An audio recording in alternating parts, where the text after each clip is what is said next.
धमकी दी थी सर। किसने दी थी धमकी? इन्होंने धमकी दी थी, नाते नान तक उंगली मरोड़ दी थी। किसने मोड़ी थी उंगली? कौन लोग थे? जो जांच कर रहे थे केस जो जांच कर रहे थे। पुलिस ने उस समय जो पुलिस अधिकारी थे उन्होंने क्या कहा था? धमकी दी थी। क्या कहा था आपसे?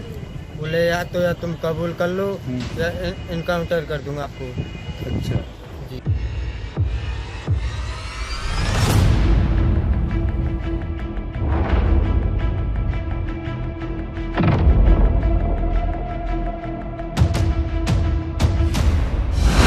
क्या है, हमारी रिपोर्ट जो गलत तरीके से तैयार कर दी गई थी, गुमशुदगी रिपोर्ट थी हमारी, उसकी सही से छानबीन नहीं की थी पुलिस ने और उसके द्वारा हम जेल जाना पड़ा। तो हम ये चाहते हैं कि इसकी दोबारा सीबीआई जांच होके हमें बरी करा जाए। हम जेल नहीं जाते, उस टाइम सही जांच करते तो, क्योंकि उस दिन भी हमने कहा था कि लड़की से हमने फ़ोन तो किया है लेकिन हम राजस्थान में बोले और लड़की यूपी में, फिर ये नहीं पहचाने कि उन्होंने कहा कि तुमने ही मारी है, क्योंकि डिटेल निकलवाई थी। उस डिटेल में हमारी राजस्थान की बोली थी और लड़की की यूपी में बोली थी। उसके बाद भी नहीं माने, हमें टॉर्चर किया, मारने पीटने की कोशिश की। उसके बाद कहा 3 दिन का रिमांड लेंगे, 3 दिन नहीं मानोगे तो आप 7 दिन का रिमांड लेंगे। डंडे मार मार के हमें उल्टा लटका दिया, हाथ मरोड़े थे, सोनू के प्लास से नाखून निकाल लिए थे। उसके बाद कहा कि तुम्हें साइन तो करने पड़ेंगे। फिर हमने हार के कबूल किया कि साइन हो गया कर देंगे। फिर हमने साइन कर दिया, हम जेल चल।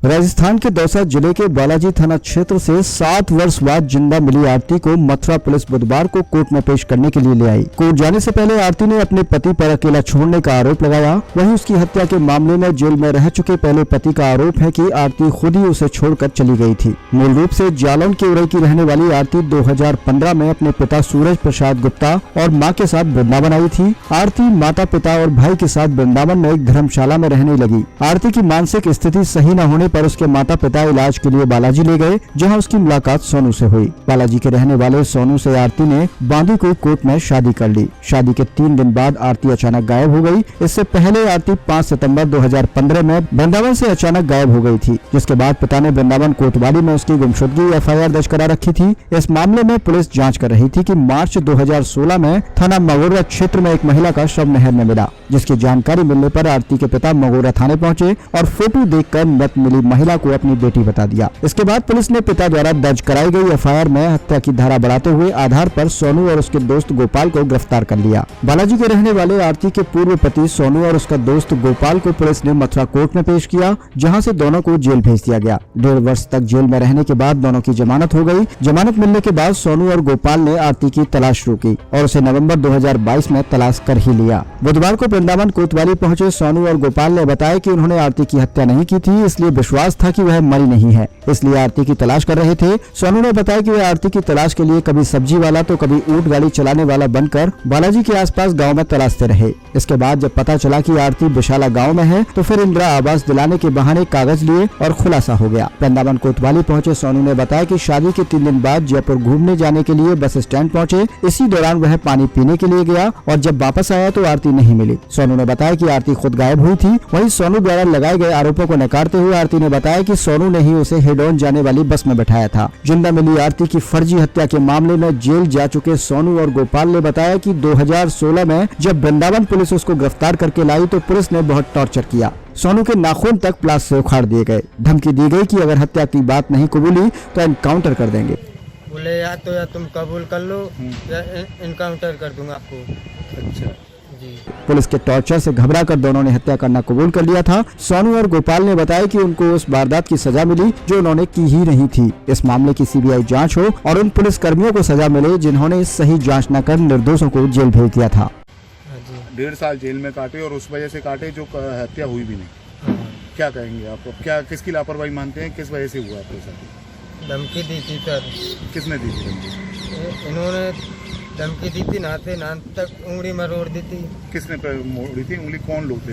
जांच कर रहे थे केस जो जांच कर रहे थे। पुलिस ने उस समय जो पुलिस अधिकारी थे उन्होंने हाँ। क्या कहा था? धमकी दी थी। क्या कहा था आपसे? बोले या तुम कबूल कर लो या इनकाउंटर कर दूंगा आपको। अच्छा, 1.5 साल जेल काटी अपने दोस्त या पत्नी की हत्या के जाए और आज वो जिंदा है। जी क्या है, हमारी रिपोर्ट जो गलत तरीके से तैयार कर दी गई थी, गुमशुदगी रिपोर्ट थी हमारी, उसकी सही से छानबीन नहीं की थी पुलिस ने, और उसके दौरान हम जेल जाना पड़ा। तो हम ये चाहते हैं कि इसकी दोबारा सीबीआई जांच होके हमें बरी करा जाए। हम चाहते हैं कि हम झूठे केस में फंसा दिए और हमने लड़की भी कोर्ट में जिंदगी साबित कर दी है। आप मानते हैं कि उस समय अगर पुलिस सही जांच करती तो शायद आज हम जेल नहीं जाते, उस टाइम सही जांच करते तो, क्योंकि उस दिन भी हमने कहा था कि लड़की से हमने फ़ोन तो किया है, लेकिन हम राजस्थान में बोले और लड़की यूपी में, फिर ये नहीं पहचाने के उन्होंने कहा कि तुमने ही मारी है, क्योंकि डिटेल निकलवाई थी। उस डिटेल में हमारी राजस्थान की बोली थी और लड़की की यूपी में बोली थी। उसके बाद भी नहीं माने, हमें टॉर्चर किया, मारने पीटने की कोशिश की। उसके बाद कहा 3 दिन का रिमांड लेंगे, 3 दिन नहीं मानोगे तो आप 7 दिन का रिमांड लेंगे। डंडे मार मार के हमें उल्टा लटका दिया, हाथ मरोड़े थे, सोनू के प्लास से नाखून निकाल लिए थे। उसके बाद कहा कि तुम्हें साइन तो करने पड़ेंगे। फिर हमने हार के कबूल किया कि साइन हो गया कर देंगे। फिर हमने साइन कर दिया, हम जेल चले अच्छा, गए। जेल से छूट के आए तो तुम्हें कैसे लगा कि आरती जिंदा है? वो इसलिए लगा था, देखो हमने मारी नहीं, तो हमें पूर्ण तरीके से विश्वास था कि लड़की जिंदी है, आरती नाम की। तो हमने काफ़ी तलाश की। उसके बाद एक दिन सुराग लगी गया कि लड़की फलाने गांव में है, किसी के साथ कोर्ट मैरिज करके शादी रह रही है। तो उसके 10 वास्ते के लिए हमने देखो सब्जी बेची थी और वो ऊँट घोड़े रखते थे, तो ऊँट की साई दे के भी हमने किया प्रयास, तो हमें नहीं मिले। उसके बाद हमें उनको वो झांसा दिया था, इंदिरा आवास योजना होती है हमारे यहाँ राजस्थान में, तो उसके द्वारा हमें उनको 2,20,000 रुपये की देने की बात करी। उस आधार पर हमें आईडी वगैरह उसकी मिली थी। उसके बाद हमें प्रूफ किया, बालाई थाने में बताई, उन्होंने मदद करके और उनको यहाँ कोर्ट में पेश करने का काम किया। हाँ, राजस्थान पुलिस ने मेहंदीपुर बालाई से हमारी काफ़ी मदद की। उन्होंने लखनऊ से टीम बुलाई थी किसी को, और वहाँ से लड़की को वहाँ उठाए बालाजी वालों ने यहाँ पेश किया है। अब पुलिस वृंदावन जो पुलिस है वर्तमान में वो मदद कर रही है आपकी? नहीं, अब क्या लड़की को लाए 5 दिन हो गए, अभी तक कोर्ट में पेश नहीं किया है। आज पेश करेंगे। इस दौरान आपने किसी अधिकारी से मिलने की कोशिश की? नहीं, हमें किसी अधिकारी से बात नहीं की, केवल वकील से कहा था। वकील बोले कि वो अभी पुलिस के हाथ में। देखो हाँ, फिर मैं महुआ मांग के 100 रुपया लेके जब गई हूँ मैं। तो सोनू क्यों कह रहे हैं कि आप खुद ही गई थी? नहीं, हम नहीं गए, उसने हमको छोड़ दिया बैठा के। अब आप किसके साथ रहना चाहती हैं? मैं भगवान के लाने रहूंगी। भगवान के साथ ही रहेंगी? हाँ। तो भगवान के भाई ने तो आपको बेच दिया था। बेच दिया, जब भी वो घर का ही है, घर का झगड़ा निपट जाएगा हमारा। तो माँ बाप ने आपको बता दिया कि आप मर चुकी हैं और आपके माँ बाप की तो मान लो ऐसी होगी कि उनकी गलती, आंखों में नेत्र कम थे जो उन्हें पहचानी, गलत फोटो कर। सोनू और गोपाल को जेल में रहना पड़ा आपकी हत्या के मामले में। अभी बोलते उनकी भी गलती है जो उनने हमको रखा नहीं और छोड़ दिया, और फिर हमको तलाशा नहीं उनने।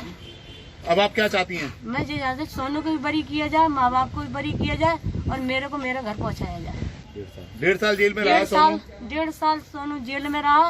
उसका तो ऐसा है कि अब उतने दिन की हमारे उसके कष्ट लिखे थे, वो जन्म हमको मिलेगी 1.5 साल की। मामला था जो कि एक महिला मतलब 2015 में मर चुकी थी। अब वो महिला दोबारा पुलिस ने पकड़ के लेके आए। क्या है पूरा मामला? एक्चुअली ये महिला जो है, इसके बारे में इसका मुकदमा मैंने ही लड़ा पूरा, और फिर इसकी बेल भी यहाँ से खारिज हुई। हाई कोर्ट से इस लड़के की बेल हुई। जो गोपाल नाम का लड़का था, इसने मुझे बताया था, वो रॉन्गफुल था पूरी तरीके से, और उसको जेल भी भेजा गया गलत तरीके से। हमने उस समय आर्गूमेंट भी ठीक किया था, कोर्ट के सामने साक्ष्य भी सही रखे थे, लेकिन कोर्ट को पुलिस के द्वारा सही साक्ष्य प्रकट नहीं किए गए, सही बात नहीं बताएगी। पुलिस ने सारे फैक्ट छिपाए उसमें और अपनी इतनी कर ली, यानी कि इस महिला की जो है देखा जाए तो पोस्टमार्टम था, पोस्टमार्टम रिपोर्ट ये कहती थी ये महिला वो नहीं है जो कोई मृतक पाई गई है। जो महिला आज आप पकड़े हो, जो आई है महिला पकड़ के आई है, ये महिला वही थी। इसके बारे में मैंने बोला था वो महिला जीवित है, वो महिला नहीं मरी, किसी तीसरे के साथ जयपुर या राजस्थान में दौसा में कहीं रह रही है, और आज ये पकड़ के आई है, ये बस सही है। और ये गलत थी, उस आदमी लड़के ने 2-3 साल जेल भुगती, गलत रहा उसके साथ, 1.5 साल लगातार जेल रहा वो, उसके बाद भी जेल रहा। और ये मेरा कहना है इस तरह से पुलिस की लापरवाही कहूँ इसे, या मैं ये कह सकता हूँ कि ये प्रशासनिक कमी आ रही है इसमें, इस त्रुटि के कारण ये आदमी जेल रहा है इतने दिन। आज ये मिल गई है तो कम से कम उसके न्याय मिला उस आदमी को, देखा जाए तो मेरा कहना ये है।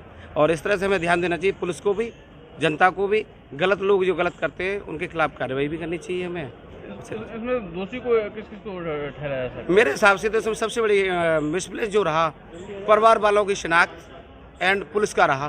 पुलिस ने अपना जल्दी से मुकदमा निस्तार करने के लिए ऐसा किया जो नहीं पुलिस को करना था। जो महिलाएं जो है महिला तो ये देखा जाए तो इसको किसी थर्ड पर्सन के साथ शादी करके रह रही थी, गलत रूप में पकड़ी गई है। ये महिला भी दोषी है लेकिन इसके परिवार वाले दोषी हैं। शेष बिंद्रावन पुलिस का इसमें रोल अच्छा नहीं था, उन्होंने इसको गलत किया मेरे हिसाब से।